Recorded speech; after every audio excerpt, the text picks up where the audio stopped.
Mesdames et messieurs, chers téléspectateurs, merci de prendre le rendez-vous de l'actualité sur Himalaya Africa Télévision, le journal. Dans quelques instants, le sommet. L'Institut universitaire panafricain IUP a abrité ce jour une conférence sur l'intelligence artificielle. Formation d'avril, contrôle interne, rôle des administrateurs. C'est le titre de la formation qui a eu lieu à Cotonou. C'était là les titres. Dans quelques instants, les détails.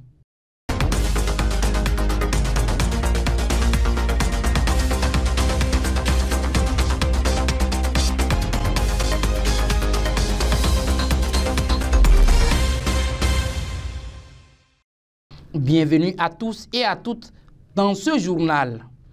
L'Institut universitaire panafricain IUP de Porto Novo a abrité ce samedi 29 avril 2023 la conférence sur l'intelligence artificielle. C'est une initiative de l'Afria.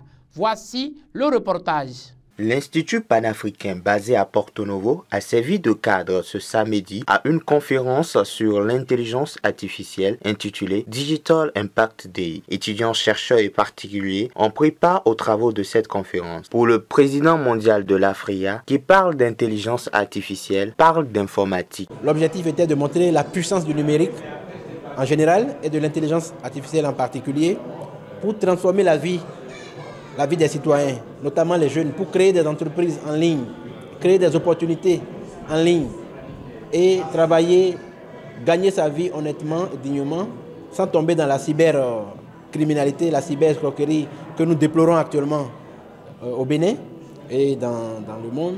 Et grâce au numérique, à l'IA, il est possible de réussir sa vie, il est possible d'avoir accès à la formation. Le conférencier principal a éclairé les étudiants de l'Institut qui ont désormais compris l'enjeu de l'intelligence artificielle. Aujourd'hui, l'intelligence artificielle, c'est-à-dire la collecte et l'analyse et le traitement de données, n'a aussi de sens que si le tissu numérique d'un pays est assez développé.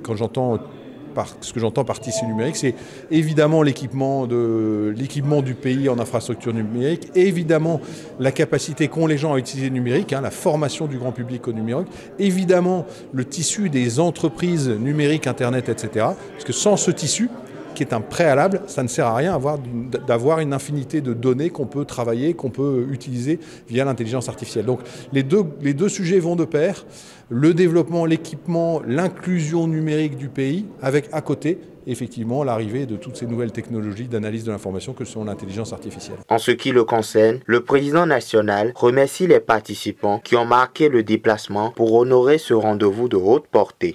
Féliciter les participants et l'initiative qu'Afria a eue de commencer les conférences itinérantes à travers la capitale du Bénin pour montrer une fois de plus l'importance de l'industrie du numérique au niveau de la jeunesse et montrer comment le numérique et l'intelligence artificielle peuvent constituer un instrument d'accélération du développement, un instrument d'ouverture pour la jeunesse et surtout dans le bon sens de créativité et d'utiliser le numérique pour s'assumer en matière de formation et positivement transformer sa localité et arriver à apporter de la plus-value dans le développement.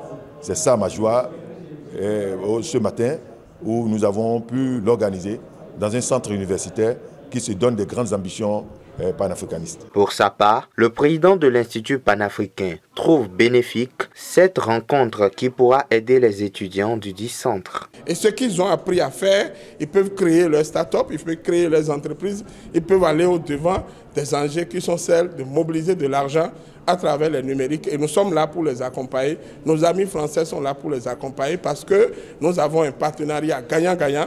Et même depuis là-bas, ils pilotent des choses très positives avec nous. Et au grand bonheur de notre peuple, au grand bonheur des Africains, au grand bonheur des panafricanistes. Très ému, quelques étudiants apprécient. Après la conférence, j'ai compris que l'intelligence artificielle, ce n'est pas ce que je croyais. Parce que moi, je me disais que l'intelligence artificielle, c'est déjà pour les robots. Mais j'ai compris que l'intelligence artificielle dont ils nous ont parlé, c'est concernant le numérique, ça pourra vraiment nous aider. Par exemple, nous pouvons créer notre propre entreprise à travers cela, mettre les articles en ligne et nous faire un peu de la richesse. Les différents thèmes développés suite à la conférence artificielle d'aujourd'hui nous montrent l'importance des outils que nous avons à main, soit disant smartphone, l'ordinateur, comment on peut créer des projets en lien à travers l'intelligence artificielle, comment on peut gagner beaucoup d'argent, comment on peut participer au développement du pays. Signalons que le Digital Impact Day prend en compte les autres grandes villes, Cotonou et Parakou. L'Institut béninois des administrateurs IBA forme et renforce les capacités des auditeurs et autres. Cette formation a eu lieu à Bénin Royal Hôtel à Cotonou. Voici le point. C'est au titre de la session de formation du mois d'avril 2023 que ces participants, les uns en mode présidentiel, d'autres en ligne, suivent dès ce jeudi 27 avril à l'hôtel Bénin Royal de Cotonou le cycle de formation des administrateurs dans le thème contrôle interne, rôle des administrateurs et des dirigeants d'entreprise. Nous avons choisi ce thème parce que le contrôle interne est transversal. La fonction de contrôle interne est une fonction fondamentale, sans laquelle les autres fonctions de l'entité ne peuvent aboutir à leurs objectifs.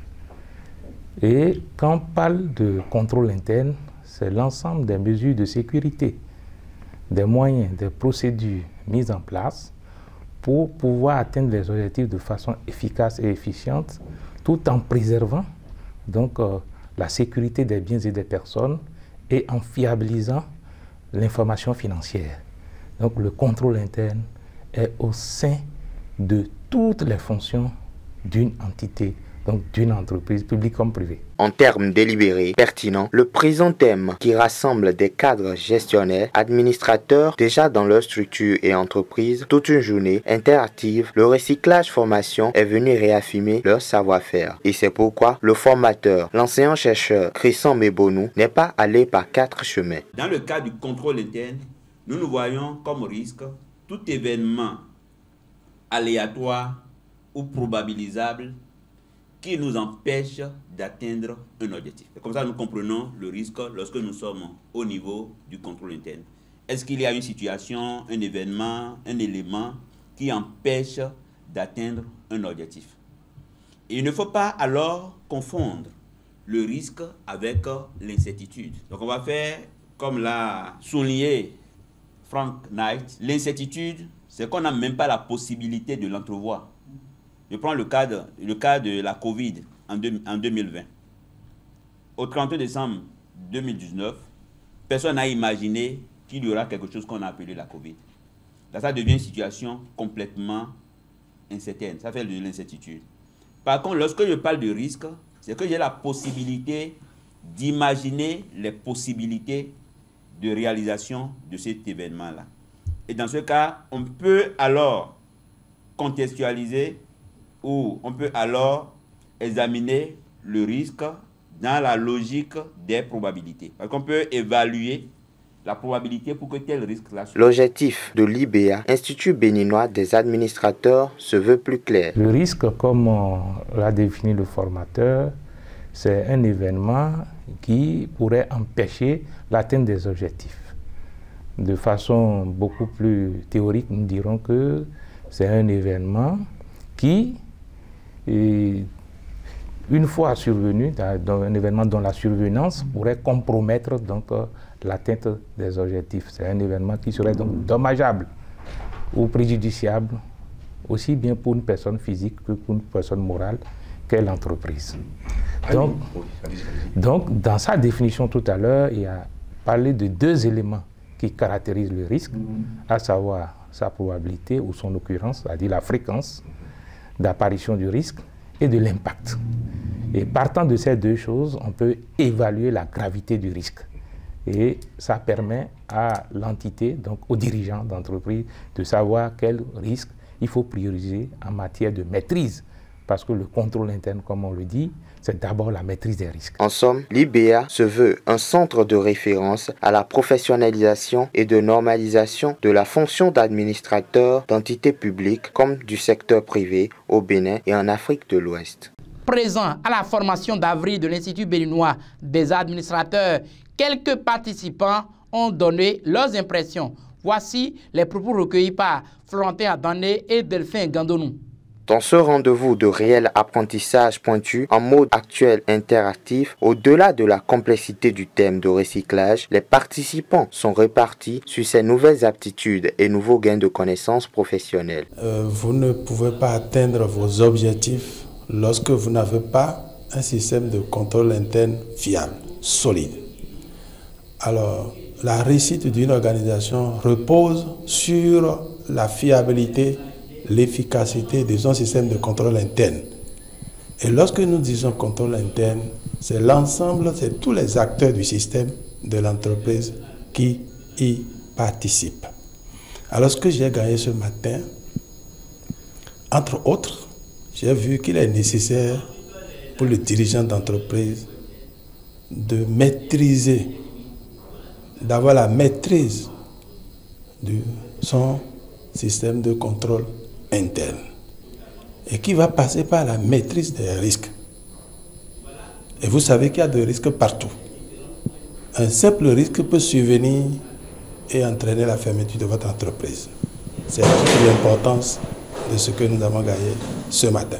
Je crois que nos attentes ont été bien comblées parce que c'est vrai, nous avons une formation de base, mais il faut forcément actualiser cette formation-là pour pouvoir mieux se comporter à la tête des entités que nous dirigeons et savoir quelles mesures et dispositions il faut prendre et il ne faut pas prendre pour ne pas tomber sous le coup de la loi. Et comme je le disais au cours de la formation, en tant que dirigeant et en tant que membre de certains conseils d'administration, nous avons l'obligation de savoir quelles sont nos responsabilités, et aussi bien sur le plan civil que sur le plan pénal. Je remercie Liban encore cette fois-ci pour que davantage on ait plus de formation dans ce sens pour nous permettre de savoir comment il faut procéder à l'installation d'un contrôle interne. Bien sûr, ça a été fait et aussi de renforcer davantage ces prises de connaissances dans ce domaine. Et ce que je pourrais dire pour pouvoir finir la question que vous m'avez posée, c'est de dire, la seule chose que j'ai retenue, c'est que le dirigeant doit avoir au sein de sa boîte un service lié au contrôle interne. N'est-ce pas? Je l'ai retenu. Et il doit avoir une équipe qui doit pouvoir surveiller ce contrôle interne pour qu'à la fin, il ne remarque pas les déviances qu'il a souvent, peut-être lors de son bilan, pour mieux contrôler les dépenses qui se font, les recettes. Oui, évidemment, comme je le disais tantôt, appartenir à un conseil d'administration, c'est un risque que vous prenez parce que vous faites partie des dirigeants. Et quand vous faites partie des dirigeants d'une entité, vous devez savoir quels sont vos rôles, vos limites, et pour ne pas empiéter sur les fonctions d'autres dirigeants et également ne pas tomber sous le coup de la loi parce que sur le plan pénal, vous répondez à un certain nombre d'actes que vous posez.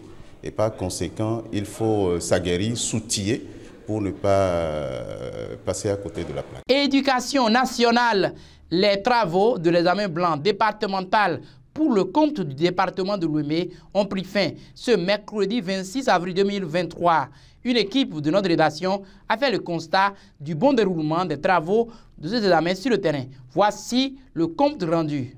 Ils sont les candidats et candidates à l'examen du brevet d'études du premier cycle BEPC session de juin 2023 qui ont planché du lundi 24 au mercredi 26 avril 2023. L'examen blanc au niveau départemental. Au CEG Kotongwe, dans la ville de Porto Novo, tout s'est bien déroulé, confient quelques apprenants rencontrés. Les épreuves ont été quand même abordables, mais on a fait de notre mieux, et principalement moi. Les matières là sont bonnes, mais la plus difficile chez moi, c'est la mathématique. Les épreuves, ça s'est bien passé. Nous, on a fait de notre mieux. On a compris ce qu'on peut faire, on a fait ce qu'on peut faire. Et ça a été tout. La mathématique, je ne travaille pas beaucoup là-dedans. J'ai fait de mon mieux. Quand je rentrerai, je vais corriger ce que j'ai fait. Pour sa part, le chef centre et son staff ont joué entièrement leur partition. Depuis lundi, nous avons commencé l'examen blanc départemental au CEG Kotongwe. Le CEG Kotongwe abrite l'examen du BEPC Et tout se passe bien. Nous avons accueilli 1099 candidats du BPC. 22 sont absents et 1077 ont composé effectivement jusqu'à ce jour. Il n'y a pas eu d'incident, il n'y a pas eu de difficulté, ça s'est déroulé normalement. Nous n'avons pas eu de cas de maladie aussi. Donc, nous venons de finir. Heureusement, nous n'avons pas d'incident, nous n'avons pas de complications. Après cette étape, demain à 7h, demain jeudi, à 7h, chaque candidat doit retourner dans son établissement pour les épreuves sportives. Maintenant, juste après ça, il y aura la phase de correction et la délibération. Et nous allons donner les résultats, les candidats pourront se situer. Il faut dire que c'est un essai. Donc, cet examen blanc va permettre à chaque candidat de se situer, de se positionner par rapport à l'examen du BPC à venir. S'il y a des réglages à faire, c'est le moment pour chaque candidat de savoir comment se préparer pour affronter rigoureusement le BPC et le BPC normal, si on peut ainsi le dire. Signalons qu'après cette étape, la correction des copies est annoncée pour la semaine prochaine. Mesdames et messieurs, c'est la fin de cette session de vos informations sur Himalaya Africa Télévision. Himalaya Africa Télévision, une chaîne de vision pour la transformation de vos entreprises.